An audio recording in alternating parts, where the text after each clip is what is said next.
የመካከለኛው ምስራቅ ሰማይ በድጋሚ በባሩድ ጭስ እየታፈነ ነው። ዓለም ትንፋሿን ዋጣ እያደረገች የምትጠብቀው አንድ ውሳኔ ነው። ከዋሽንግተን እስከ ቴልአቪቭ፣ ከሞስኮ እስከ ዋሽንግተን የሁሉም አይኖች የሚያርፉት በቴህራን ቤተ መንግስት ውስጥ በሚኖሩት በዚህ ሚስጥራዊ ሰው ላይ ነው። እኚህ ሰው ተራ ፖለቲከኛ አይደሉም።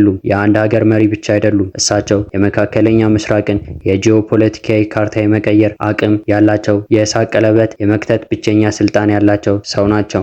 በአሜሪካ ላይ ሞት እያወጁ ለ45 ዓመታት የዘለቁ የአሜሪካ ማዕቀብ ተቋቁመው የኒውክሌር አቅማቸውን የገነቡ እና በመላው ክልሉ የታጠቁ ኃይሎችን እንደ ሸረሪት ድር የዘረጉ እኚህ ሰው ማን ናቸው? አሜሪካ ከምድራቸው ለማጥፋት የሚዝቱት አያቶላ አሊ ካህሚኒ በእርግጥ አቅም አላቸው ወይስ ይህ የፖለቲካ ጨዋታ ነው? ከሁሉ በላይ ደግሞ በዚህ በተወጣጠረ ሰዓት በዋሽንግተን ላይ የሚያሳርፉት ቀጣይና አስፈሪ ውሳኔ ምን ሊሆን ይችላል? ዛሬ ወደ ቴህራን ጓዳዎች ዘልቀን እንገባለን።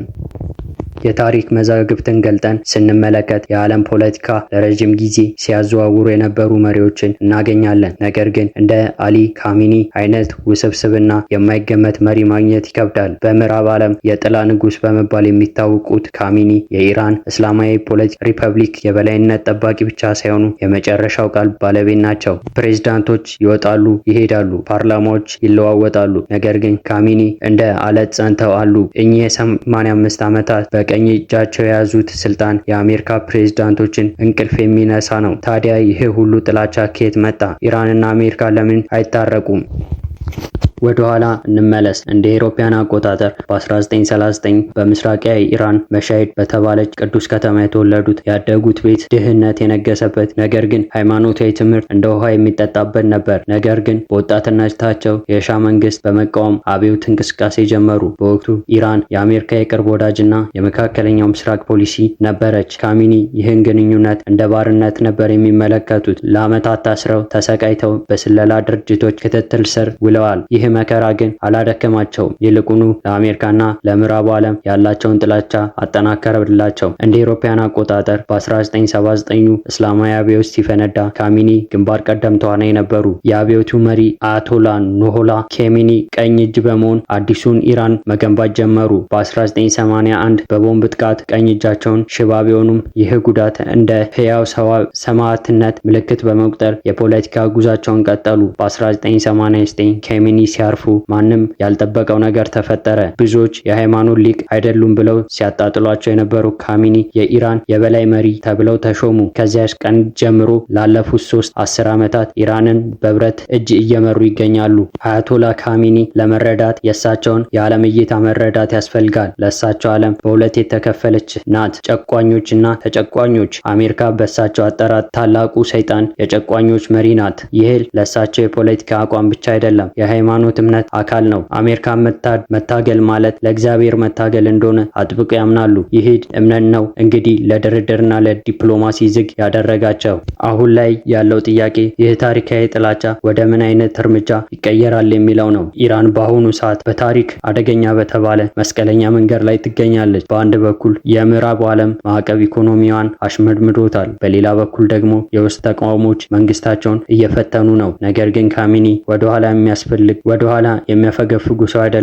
እንዲያውም ውጥረት በበረታበት ቁጥር አጸፋቸው ይበልጥ ጠንካራ እየሆነ መጥቷል። የኢራን ቀጣይ ውሳኔ በአሜሪካ ላይ ምን ሊሆን ይችላል? ይህንን ለመመለስ የካሚኒ የስትራቴጂ ካርታዎች መመርመር አለብን። እሳቸው የሚጫወቱት የቼዝ ጨዋታ እንጂ የቦክስ ፊልም አይደለም። የቦክስ ፊልሚያ ቢሆን ኖሮ አሜሪካ በወታደራዊ ኃይሏ ኢራንን በደቂቃዎች ውስጥ ታንበረክክ ነበር። ነገር ግን ካሚኒ የሚጠቀሙት ያልተመጣጠነ ጦርነት ስልት ነው። የመጀመሪያውና ዋነኛው የካሚኒ ቀጣይ እርምጃ የእሳት ቀለበት ማጥበቅ ነው። ኢራን በቀጥታ አሜሪካን ከመውጋት ይልቅ በመካከለኛው ምስራቅ የገነባቻቸውን የውክልና ጦርነቶች ታፈርሳለች። በሊባኖስ ሂዝቦላ፣ በየመን ሁቲዎችን፣ በጋዛ ሐማስ እንዲሁም በኢራቅና ሶሪያ ያሉ ሚሊሻዎች የካሚኒ ረጅም እጆች ናቸው። ቀጣይ ውሳኔ እነዚህ ቡድኖች ተጠቅማ በአሜሪካ የጦር ሰፈሮችና ፍላጎቶች ላይ የተቀናጀ ጥቃት መክፈት ሊሆን ይችላል። ይህ አሜሪካን ወደ አላስፈላጊ ጦርነት እንድትገባ በማድረግ በገንዘብና በኃይል በሰው ኃይል እንድትዳከም ያደርጋታል። ካሚኒ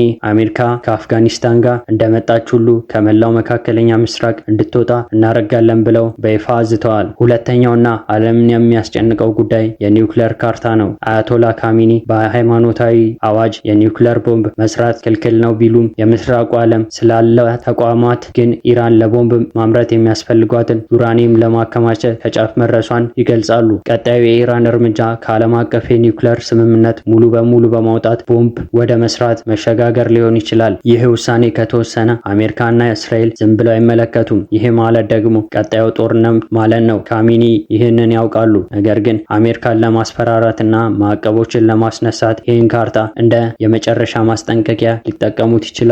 ሶስተኛው ስልት የሆርሙዝ ባህረ ሰላጤ መዝጋን ነው። የዓለም የነዳጅ ንግድ የደም ስር የሆነው ይህ ጠባብ ባህር በኢራን ቁጥጥር ስር ነው ማለት ይቻላል። ካሚኒ አሜሪካን ማዕቀቧን ካጠናከረች እኛ ካልሸጥም ማንም አይሸጥም በሚል መርህ ባህሩን የመዝጋት ወይም የመርከቦችን እንቅስቃሴ የማወክ እርምጃ ሊወስዱ ይችላሉ። ይህ የነዳጅ ዋጋን ሰማይ እንዲነካ ያደርገዋል። የአሜሪካና የአውሮፓ ኢኮኖሚ ያናጋል። ይህ ለእሳቸው የኢኮኖሚ ጦርነት አጸፋ ነው። አያቶላ ካሚኒ በቅርቡ ለወታደራዊ አዛዦች በሰጡት ንግግር ጠላት ከሚያስበው በላይ ጠንካሮች ነን ሲሉ ተደምጠዋል። ይህ የሚያሳየው ኢራን የተራቀቁ ሚሳኤሎች እና ድሮኖች በብዛት ማምረቷን ነው። በተለይም ሩሲያ በዩክሬን ጦርነት የኢራን ድሮኖችን መጠቀሟ የቴህራን ወታደራዊ አቅም ለዓለም አሳይቷል። ቀጣይ ውሳኔ እነዚህ ረጅም ርቀት ተምዘግዛጊ ሚሳኤሎች በአሜሪካ የጦር መርከቦች ላይ የመሞከር ወይም የማነጣጠር ስጋት ነው። ግን እዚህ ጋር አንድ ወሳኝ ጥያቄ ይነሳል። አያቶላ ካሚኒ እብድ ናቸው ወይስ ስልታዊ ተጫዋች? ይህ ብዙዎች እንደሚያስቡት እሳቸው በስሜት የሚነዱ አይደሉም። እያንዳንዱ እርምጃቸው የሚወሰዱት በጥንቃቄ ነው። አሜሪካ በቀጥታ መውጋት የራሳቸው መንግስት ማክተም እንደሆነ ጠንቅቀው ያውቁታል። ስለዚህ የእሳቸው ቀጣዩ ውሳኔ በጦርነትና በሰላም መካከል ያለውን ቀጭን ገመድ መራመድ ነው። አሜሪካን ለማዳከም ክልላዊ ኃይሎቿን ለማሳየት፣ ነገር ግን አጠቃላይ ጦርነት ውስጥ ላለመግባት የሚደረግ የሂሳብ ስራ ነው። ሆኖም ሁኔታው እየተቀያየሩ ነው። በቅርቡ የተከሰቱት የጄኔራል ቃሲም ሱሌማን ግድያ እና ሌሎች ከፍተኛ የጦር መሪዎች መገደል በካሚኒ ላይ የበቀል ጫና ፈጥሯል። የውስጥ ደጋፊዎች ለምን ዝም አልን የሚል ጥያቄ እያነሱ ነው። ይህ ጫና ካሚኒ ወደ ተሳሳተ ውሳኔ ሊገፋፋቸው ይችላል የሚል ስጋት አለ። አንድ የተሳሳተ ሚሳኤል፣ አንድ የተሳሳተ ድሮን ጥቃት ዓለምን ወደ ሶስተኛ የዓለም ጦርነት ሊቀይር ይችላል። ካሚኒ ፖለቲካ አንጻር ስንመለከት ነገሮች ውስብስብ ናቸው። በዋሽንግተን የሚደረጉ ምርጫዎች እና የፖሊሲ ለውጦች በቴህራን ቤተመንግስት ውስጥ በንቃት ይከታተላሉ። ካሚኒ የአሜሪካን የውስጥ ክፍል እንደ መልካም አጋጣሚ ነው የሚቆጥሩት። አሜሪካ በውስጥ ፖለቲካ በተጠመደችበት ቁጥር ኢራን በውጭ ጉዳይ ላይ እጇን ታራዝማለች። ቀጣይ ኢራን እርምጃ ከአሜሪካ ተቀናቃኞች ማለትም ከቻይና እና ከሩሲያ ጋር ያለውን ወታደራዊና ኢኮኖሚያዊ ትብብር ወደ አዲስ ደረጃ ማሸጋገር ነው። ይህ አሜሪካን በዓለም አቀፍ መድረክ ተጽዕኖዋን እንድታጣ ለማድረግ የሚደረግ ስትራቴጂካዊ ነው። ወደ ግላዊ ህይወታቸው ስንመለስ ካሚኒ በጣም ቀላል የሚባሉ ህይወት ነው የሚኖሩት። በቅንጦት አይታወቁም። ነገር ግን ለኪነ ጥበብና ለስነ ጽሁፍ ልዩ ፍቅር አላቸው። የግጥም መጽሐፍ ያነባሉ፣ ከባህል ሰዎች ጋር ይሰበሰባሉ። ይህ የዋ የሚመስል ባህሪያቸው ግን በፖለቲካው ውሳኔዎች ላይ የሚታየውን ጭካኔ አይቀይረውም። ተቀናቃኞቻቸውን ለማፈን ኢንተርኔት ለመዝጋትና ህዝባዊ አመጾችን በኃይል ለመጨፍለቅ አላመነቱም። ለእሳቸው የመንግስቱ ደህንነት ለሁሉም የበላይነት ነው። ምክንያቱም ይህ መንግስት የእግዚአብሔር መንግስት እንደሆነ ያምናሉ። መንግስትን መቃወም እግዚአብሔርን መቃወም ነው።